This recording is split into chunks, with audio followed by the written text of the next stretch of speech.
전 세계에 1800만 명의 팬덤을 보유한 그룹, 상장조차 되지 않았던 중소기업을 시가총액 10조의 대기업으로 만든 주역. 1년에 BTS가 창출하는 경제 효과만 약 5조 원이 넘는다고 하는데요. 방탄소년단이 창출한 외국인 관광객 수는 연평균 80만 명 정도, 경제 효과가 5조 5천억 원에 달한다는 연구 결과도 나왔습니다. 그러나 한국의 가수로 새로운 역사를 쓴 방탄소년단이 걸어온 서사에는 슈가가 아무리 방송에서 이야기해도 다 편집된다고 했던 신인 가수에 대한 불합리한 처우. 사실 데뷔 초 때 생각을 해보면 신인 가수들한테 가혹한 것 같아요. 살아남기가. 네, 그게 다 있죠. 네, 그걸 바꾸고 싶었어요. 그걸 바꾸고 싶었다. 뭘로? 제가 강시영 본인이 아이돌 해가지고 그걸 바꿀 수 있다고 생각했어요? BTS 날개 꺾기로 대표되는 2015년과 2016년의 사이버 불링, 그리고 극심한 번아웃에 스스로를 해할 생각까지 했던 멤버가 있었습니다. BTS는 시작부터 다사다난했습니다. Most people thought we were hopeless, and sometimes I just wanted to quit. 광주의 댄스 학원에서 빅히트엔터의 위탁 교육을 받고 있던 제이홉은 본격적인 데뷔 준비를 하자는 회사의 연락을 받고 서울로 상경합니다. 회사가 알려준 주소로 어렵게 찾아간 숙소에서 제이홉이 가장 처음 발견한 것은 빤스만 입고 있던 슈가. 오디션으로 먼저 빅히트에 들어온 슈가와 RM은 그렇게 제이홉을 만나 셋이서 함께 숙소 생활을 먼저 시작하게 됩니다. 이후 당신 같은 외모는 처음 본다 하며 길거리 캐스팅이 된 진, 친구 따라 오디션을 보러 갔다가 합격한 비, 슈퍼스타 K 오디션에 갔다가 받은 7개의 명함 중 유튜브 영상 속 RM을 보고 반해 빅히트를 선택한 정국, 부산에서 현대무용을 전공하다 오디션을 보고 마지막에 합류한 지민까지 7명으로 데뷔조가 확정되면서 회사에서는 기존에 함께 연습하던 약 30명의 연습생들을 모두 내보내고 방탄소년단의 데뷔에 집중하기로 합니다. 그런데 한참 데뷔 준비를 위해 재정과 지원을 쏟아부어야 할 시기, 방탄소년단의 회사 빅히트를 휘청거리게 하는 사건이 발생하고 마는데, 때는 2012년 7월 빅히트가 야심차게 준비한 첫 걸그룹 글램이 데뷔합니다. 걸스 힙합을 컨셉으로 밀고 나갔던 글램을 알리기 위해 빅히트는 공격적인 홍보와 투자를 쏟아부었죠. 그러나 글램은 이렇다 할 대중의 반응을 이끌어내지 못했고 결국 2년 뒤 멤버 다희와 배우 이병헌의 로맨틱 성공적 협박 사건이 터지며 해체되고 맙니다. 그렇지 않아도 자본력이 약한 중소기획사에게 아이돌 그룹 한 팀의 실패는 회사를 망할 위기에 처하게 했죠. 데뷔만을 바라보며 일찍이 연습생 생활을 시작했던 RM과 슈가 그리고 제이홉은 바람 앞에 촛불 같은 처지가 되어버린 회사의 상황에 눈앞이 캄캄했습니다. 연생일 때 편의점 앞에 앉아가지고 호석이랑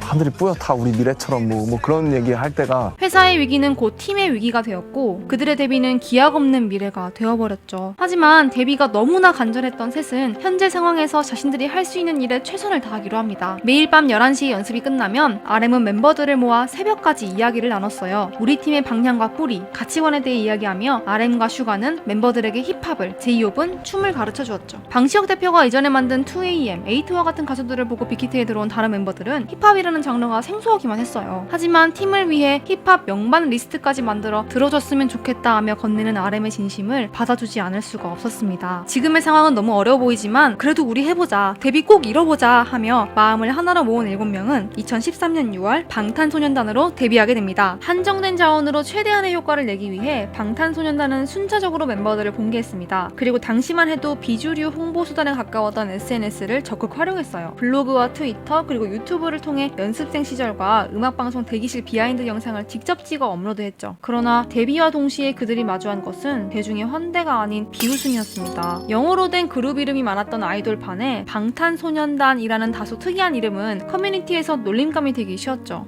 방시혁이 만들어서 방탄이냐? 나중에 아들한테 아빠는 방탄소년단이었단다 라고 할 거냐? 등등 이름 갖고 놀리는 여론이 꽤 많았어요. 지금은 아빠는 젊은 시절 BTS였단다, 이 말 한마디면 중2병 아들도 잠재울 수 있는 레벨이 되었는데 말이죠. 방탄소년단의 첫 음악방송 데뷔 무대는 심지어 기존에 출연이 예정되어 있던 가수가 스케줄을 펑크내면서 땜빵으로 채우게 된 무대였습니다. 당시 가요계는 SM, JYP, YG 이렇게 빅3 엔터테인먼트 소속의 가수들을 중심으로 기획과 섭외가 이루어지고 있었기 때문에 작은 회사 소속의 신인 아이돌 방탄소년단에게는 누군가의 땜빵으로라도 무대에 설 수 있는 기회가 꿈만 같았죠. 게다가 가수의 인기에 따라 소속사가 모을 수 있는 음악방송 팬의 숫자가 달라지기에 방청석은 3대 기획사 소속 가수들을 응원하는 열광하는 팬들로 늘 가득했습니다. 땜빵으로 서게 된 무대지만 너무나 간절하게 기다려왔던 첫 음악방송 데뷔 무대. 제이홉과 지민 그리고 정국의 모자 퍼포먼스로 시작된 데뷔 무대를 마치고 멤버들은 방청석을 바라봤어요. 역시나 관객석을 가득 채운 건 SM 엔터 소속 엑소의 팬들이었습니다. 그런데 그들 사이에서 카메라 감독님의 구석진 옆자리를 차지하고 있는 10명 남짓한 사람들을 발견한 지민. 지금까지도 그때 그 카메라 옆에 한 줄로 앉아있던 팬들을 잊을 수 없다고 말하는 방탄과 아미의 첫 만남이었죠. 비록 첫 데뷔 앨범의 판매량이 많진 않았지만 아미들의 열띤 투표 참여로 방탄소년단은 신인상을 수상하게 됩니다. 들뜬 마음으로 데뷔 이래 첫 시상식에 참석한 멤버들. 그러나 시상식에서조차 방탄소년단은 아웃사이더였습니다. 보통 데뷔 전 여러 소속사를 거치며 인맥을 형성하는 다른 아이돌 가수들과 달리 빅히트가 첫 회사이자 데뷔 회사였기에 아는 사람이라고는 서로가 전부였던 방탄. 챙겨주는 사람도 없고 이렇다 할 지인도 없었던 멤버들은 그냥 상만 받고 바로 숙소로 돌아올 수밖에 없었어요. 그때 올해의 앨범 1위부터 10위 중 6개를 엑소가 차지하고 있었고 사람들의 관심은 온통 YG가 다음에 데뷔시킬 그룹이 누구냐에 가 있었기 때문에 방탄의 신인상에 주목하는 사람은 아무도 없었습니다. 그러나 나름 데뷔 앨범에 대한 무대 반응이 좋았고 아무도 관심은 없지만 신인상도 받았으니 방탄소년단은 고심해서 다음 앨범을 준비하기로 합니다. 두 번째 앨범. 이거 뭐 어떻게 읽는 거예요? Oh, are you late to? 앨범명부터 읽기가 다소 난해한 듯한 이 앨범은 타이틀곡 NO를 비롯해 학교와 사회에 던지는 방탄만의 메시지를 담아 야심차게 준비했지만 대중들의 주목을 끌지 못했어요. 게다가 힙합하는 아이돌이라는 컨셉은 아이돌계에서도 힙합계에서도 인정받지 못하고 있었죠. 데뷔는 했는데 이렇다 할 스케줄도 반응도 없어 그저 연습만 하고 있던 방탄. 그러던 그들에게 어느 날 방송 섭외 요청이 들어옵니다. 힙합 전문 팟캐스트 김봉현의 힙합 초대석에서 방탄소년단에게 출연을 제안한 것이었죠. 힙합의 뿌리를 둔 그룹으로서 같은 음악을 하는 사람들과 진지한 대화를 나눌 수 있겠다는 기대감에 들뜬 마음으로 현장으로 간 RM과 슈가는 싸다구를 맞습니다. 설탕과 이제 랩앤롤시 아이돌이 무슨 뜻이에요? 우상이죠. 누구의 여자들의 우상이 된다. 그럼 하고 싶은 게 뭐예요? 네? 하고 싶은 게 뭐예요? 본인이 둘 다 이해하고 둘 다 하고 싶고 힙합 문화를 그만큼 이해하면은 본인이 하고 싶은 게 뭐예요? 네, 그게 다 있죠. 그걸 바꾸고 싶었어요. 그걸 바꾸고 싶었다. 뭘로? 제가 당시에 지랄하네 이씨. 본인이 아이돌 해가지고 그걸 바꿀 수 있다고 생각했어요? 선은 네가 나왔어! 같은 길을 갈 수 있었던 사람들인데 그 유혹을 못 이기고 같이 어린 놈의 새끼가 싸가지 없이 마! 바로 그 유명한 비프리의 방탄 디스 사건이죠. 힙합과 아이돌의 가교가 되고 싶은 마음으로 음악을 하고 있다는 RM과 슈가에게 비프리는 인신공격 수준의 말들을 서슴없이 내뱉었습니다. 그런데 그 말도 안 되는 디스 사건이 오히려 방탄소년단의 인지도를 올리는 계기가 됩니다. 그 방송을 본 엠넷의 PD가 4가지조라는 프로그램에 RM을 섭외한 것이었죠. 4가지 각도에서 한 명의 아티스트를 깊이 있게 다루는 컨셉으로 RM과 멤버들은 비프리 디스 사건 덕분에 오히려 이 프로그램에서 자신들의 음악에 대한 깊은 이야기를 전할 수 있게 됩니다. 그리고 그 기세를 이어 발표한 노래 상남자가 처음으로 1위 후보에 올라요. 일주일에 하루를 제외하고 매일 방송되는 다양한 음악 프로그램들은 각자의 기준으로 매주 순위를 집계하는데요. 그만큼 많은 음방들이 있기 때문에 특정 기간 안에 한 프로그램에서라도 1위를 하지 못하면 그 그룹은 곧 사라지게 됩니다. 비록 상남자로 1위를 하진 못하지만 방탄 멤버들은 희망을 갖게 되어요. 상남자로 상승세에 올라탄 방탄소년단은 엠넷의 아메리칸 허슬 라이프라는 단독 예능 프로그램까지 찍게 됩니다. 미국에서 정통 힙합을 배워온다는 프로그램 컨셉에 맞게 LA로 가서 힙합을 배우고 직접 자신들의 무료 공연 전단지를 돌리며 사람들에게 자신을 홍보하기도 했습니다. 앞에서 춤추고 막 별걸 다 했죠. 진짜 뭐 비트박스 하면서 뭐 Group name BTS, 7 member. Please come to our concert. See what you want. LA에서 저녁 8시에 촬영이 끝나면 새벽까지 안무 연습을 했고 거기서 바로 곡 작업을 이어간 다음 잠깐 자고 아침부터 또 방송 촬영을 하는 스케줄. 중간에 10분 휴식이 주어지면 촬영하다가도 바로 바닥에 누워서 순식간에 잠이 들 정도로 멤버들은 쉬지 않고 달렸어요. 상남자의 1위 후보 등극 이후 엄청난 스케줄을 소화해내며 좀만 더 하면 되겠다. 좀만 더 해보자. 우리 진짜 갈아 넣어보자 해서 나온 노래가 바로 덴저였죠. 그리고 이 덴저는 멤버들의 피땀 눈물이 들어간 만큼 망합니다. 그렇게 고생해서 만들고 준비했는데 덴저는 1위 후보에 오르긴커녕 전작 상남자보다도 반응이 저조했어요. 심지어 음악방송 녹화 현장에서 1위 후보에 오르지도 못했는데 발표 현장 나왔다고 조롱을 받기도 했죠. 쟤네가 여기 왜 올라와? 야 1위 후보 오른 줄 알았나봐. 헐 어쩔. 야 근데 쟤네 이름부터 바꿔야 되는 거 아니냐? 돌아오는 차 안에서 멤버들은 화를 내기도 울기도 아무 말을 하지 않기도 했지만 이 마음 하나만은 같았어요. 우리 아무도 우리 무시 못하게 진짜 성공하자. 처음 데뷔했을 때 나는 꼭 성공을 해야겠다. 그때는 솔직히 좀 분노만 있었던 것 같아요. 꼭 성공해서 복수를 할 거야. 그러나 쏟아부는 노력만큼 결과가 따라주지 않아 원망스러운 마음이 들기도 했습니다. 슈가는 당시 신이 있을 텐데 정말 이 정도였으면 좀 도와줘야 되는 거 아니냐라며 한탄했죠. 그런데 얼마 지나지 않아 방탄은 자신들에게 신과 같은 존재를 만나게 됩니다. 덴저의 실패 이후 이어진 스케줄은 방탄의 첫 단독 콘서트. 아니 1위도 한번 못해본 아이돌 그룹인데 콘서트장에 누가 오기나 하겠어? 하며 좌절하고 있던 멤버들에게 놀라운 소식이 전해집니다. 바로 콘서트 첫날 티켓이 매진되었다는 소식이었죠. 어? 뭐야? 당사자들도 놀란 매진 소식에 회사는 급히 이틀로 예정되었던 공연을 하루 더 오픈했고 방탄소년단은 약 2,000명을 수용할 수 있는 공연장에서 총 3일간의 단독 콘서트를 열게 됩니다. 팬이 늘어났다는 소식을 회사를 통해 어렴풋이 듣긴 했지만 저조한 앨범 판매량과 빗나가는 수상 실적에 팬의 존재를 잘 실감하지 못했던 멤버들. 그러나 포기하지 않은 방탄을 응원하는 아미들은 더 이상 카메라 감독님 옆 10명 남짓한 한 줄의 사람들이 아니라 한 공연장을 가득 채울 수 있는 정도의 규모가 되어 있었습니다. 절망에 빠져 있었던 멤버들은 우리를 보기 위해 이렇게 많은 사람들이 오는구나 라는 것을 실감할 수 있었고 우리 참 행복한 사람이구나 라는 것을 아미들을 통해 데뷔 이후 처음으로 느끼게 됩니다. 자신들의 정체성이 아미 덕분에 살아있는 그룹, 팬들이 들어주니까 앨범을 낼 수 있는 그룹이라는 걸 깨달은 방탄소년단은 아미들을 위해 다음 앨범을 이악물고 준비합니다. 회사 사람들, 멤버들 모두 직책과 포지션에 상관없이 모여서 작업실에 살다시피 하며 앨범을 만들었죠. 그렇게 탄생한 앨범의 타이틀곡이 바로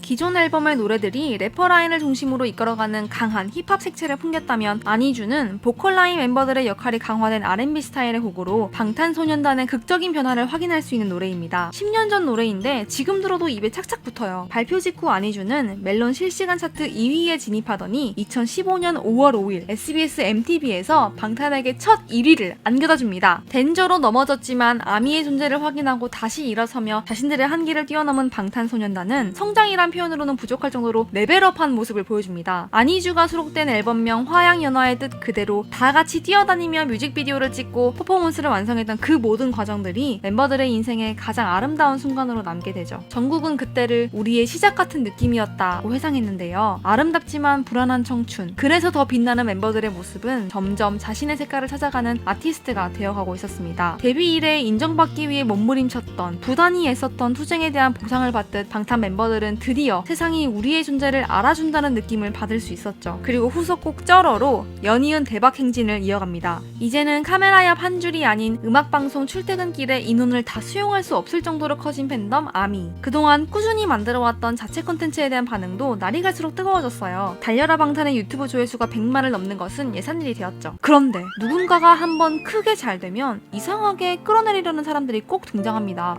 아이유 때도 타블로 때도 그랬던 것 같은데 방탄소년단도 이를 피해갈 수 없었어요. BTS의 인지도가 크게 올라가기 시작한 2015년과 2016년 방탄에 대한 사이버 불링이 시작됩니다. 일단 앨범 사재기 논란부터 시작해서 표절 논란, 빅뱅 비하 논란 등등 BTS 날개 꺾기라는 해시태그가 바이럴이 될 정도로 인터넷상의 전쟁은 격렬했어요. 급격히 늘어난 사랑만큼 누군가에게는 격렬한 반감의 대상이 되었던 시기. RM은 그때 세상 사람들이 다 나를 싫어하는 것 같아서 비 오는 날에만 밖에 나갔다고 해요. 우산을 쓰면 얼굴이 가려져서 보이지 않으니까 옆에서 일상을 보내고 있는 사람들 틈에 섞여서 나도 세상에 속해 있다는 기분을 느끼고 싶었던 것이죠. 그토록 사랑받고 인정받길 원했는데 인정과 동시에 찾아온 미움이라니. 힘들고 속상한 건 안티팬과 인터넷상에서 전쟁을 벌여야 했던 아미들도 마찬가지였습니다. 하루가 멀다 하고 비방글이 올라오니 혹여라도 자신이 좋아하는 가수에 대한 여론이 나빠질까, 또 멤버들이 악플에 상처받을까 전전긍긍했죠. 도를 넘는 악플과 근거 없는 논란 기사에 방탄소년단은 점점 지치지 않고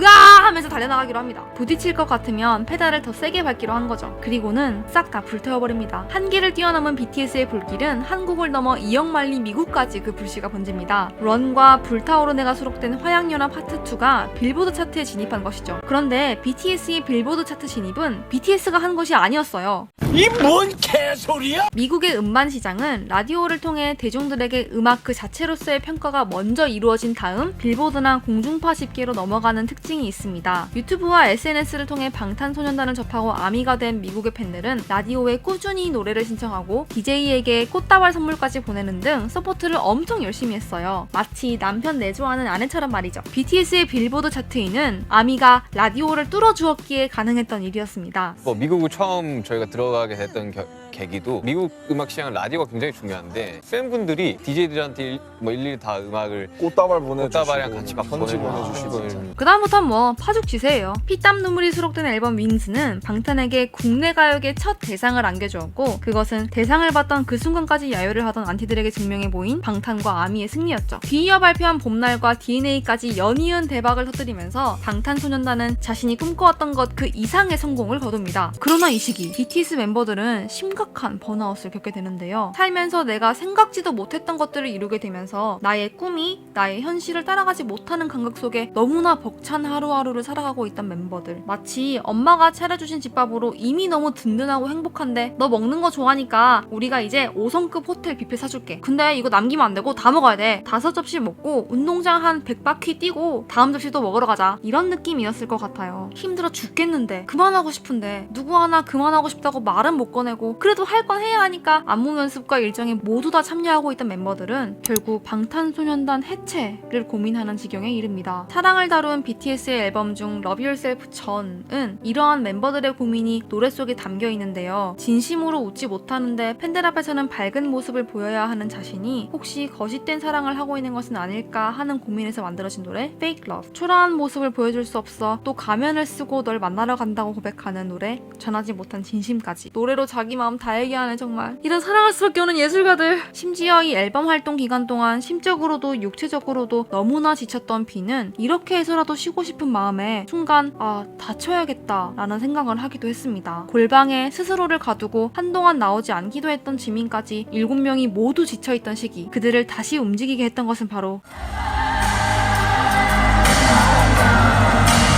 콘서트에서 영포레버를 불러주던 팬들의 영상을 보고 BTS는 내가 이 일을 하는 이유, 내가 살아가는 가장 근본의 이유를 다시 떠올리게 됩니다. 그리고 상남자로 시작해 DNA로 펼쳐내고 Fake Love로 새로운 경지를 열었던 사랑에 대한 이야기를 Love Myself로 결론 짓습니다. You know, I didn't know anything about Love Myself, but through your eyes, through your love, everything you guys taught me and inspired me how to love myself. 잘 나가는 선배 가수들과 자신을 비교하기도 또 때로는 멤버들과 자신을 비교하며 스스로를 미워하고 자존감이 바닥을 찍었던 시간들을 모두 견뎌낸 방탄소년단. 그렇기에 내가 못나 보였던 과거의 그 순간도 지금의 부족함도 아직은 알 수 없는 미래의 내 모습도 모두 사랑해야 한다는 BTS의 메시지는 전 세계 아미들의 마음을 울렸습니다. BTS의 노래를 통해 자신을 사랑하는 방법을 찾게 되고 살아갈 힘을 얻은 아미들은 RM의 UN 연설 속 메시지처럼 BTS가 자신의 삶을 어떻게 변화시켰는지 Speak Myself 하기 시작했어요. 누군가를 진정으로 사랑하는 것은 나 자신을 사랑하는 것에서부터 시작되기에 스스로를 사랑할 수 있게 된 BTS와 아미는 이제 진정으로 서로를 사랑할 수 있게 된 것이 아닌가 생각해봅니다. 비록 2019년과 2020년에는 코로나 사태로 모든 공연이 취소되어서 팬들을 직접 만날 수 없었지만 BTS는 위기를 오히려 기회로 삼아 힘든 시기에 모두가 즐겁게 웃으며 부를 수 있는 노래들을 발표합니다. 그리고 한국 가수로서는 최초로 빌보드 10주 연속 1위라는 기록을 세우며 그냥 전 세계 음악 시장의 중심이 되어버렸다 라고 이야기할 수 있죠. 그 우리 애들이 세운 기록이 얼마나 대단한지 감을 잘 못 잡으시는 분들을 위해서 BTS와 같은 기록을 보유하고 있는 가수들을 한 2분 정도만 말씀드릴게요. 네, 우리 아델 언니 그리고 네, 우리 비욘세 언니 요 정도 된다라고 늦더 아미의 한 명으로서 조심스럽게 말씀드려봅니다. 너무도 쉼없이 달려오다 보니 스스로를 채워가는 시간이 필요한데 아미들에게 쉬고 싶다고 말을 하기가 죄송하다고까지 이야기하는 방탄이들. 근데 여러분이 너무 그거를 미워하실까봐 사실은 내가 쉬고 싶다고 하면 내가 죄 짓는 것 같아가지고 저는 제가 하고 싶은 건 제가 여전히 지키고 싶은 건 내가 진심으로 같이 무대에 서고 행복하게 무언가를 할 수 있는 거 그게 제가 원하는 전부예요. 지금까지가 최고였다면 최고였지만 우리의 베스트는 아직 오지 않았기에 군복무를 마치고 다음 앨범을 작업하는 기간 동안 부디 BTS가 앞으로 음악을 통해 어떤 이야기를 하고 싶은지에 대한 고민을 천천히 충분히 할 수 있었으면 좋겠어요. 내년 봄 컴백을 앞두고 BTS는 미국에서 앨범 작업을 하고 있다고 합니다. 또 어떤 레전드를 쓸까 기대되는 마음도 있지만 사실 뭘 들고 나와도 아미들은 좋아할 것 같아요. 그리고 그럴 수밖에 없는 결과물을 BTS는 만들어낼 겁니다. 잘 수 있을까 이런 거 없습니다. 잘할 거거든요. 한때 나 자신을 미워하고 방치해서 생긴 병으로 제가 무척이나 힘들었던 시기가 있었는데 BTS의 노래 Love Myself가 정말 큰 위로가 되었어요. 사실 그때의 감정이 떠올라서 이제는 잘 듣지 못하는 노래가 되었는데요. 그 노래의 예쁜 가사가 제 마음에 별자리로 박혀있어 힘들 때마다 떠올리곤 한답니다. 고마워요 방탄. 데뷔 이래 힘든 순간들이 많았지만 그때마다 다시 일어나서 앞으로 나아갈 수 있었던 이유로 방탄 멤버들은 딱 한 가지를 꼽습니다. 모든 아미분들께 아미 여러분들, 함께하고 있는 여러분들께 아미 사랑해요. 그동안 BTS의 서사를 다룬 컨텐츠는 참 많았는데요. 오늘은 BTS가 말하는 아미에 대한 컨텐츠를 준비해보았어요. 어떠셨나요? 만약 방탄 멤버분들이 이 영상을 보신다면, 또 아미분들이 이 영상을 보신다면 시청하시는 동안 서로가 함께했던 모든 순간을 떠올리며 미소 지을 수 있는 선물 같은 시간을 보내셨길 바랍니다. 그럼 가시기 전에 좋아요와 구독, 이왕이면 알림 설정까지 부탁드려요. 감사합니다.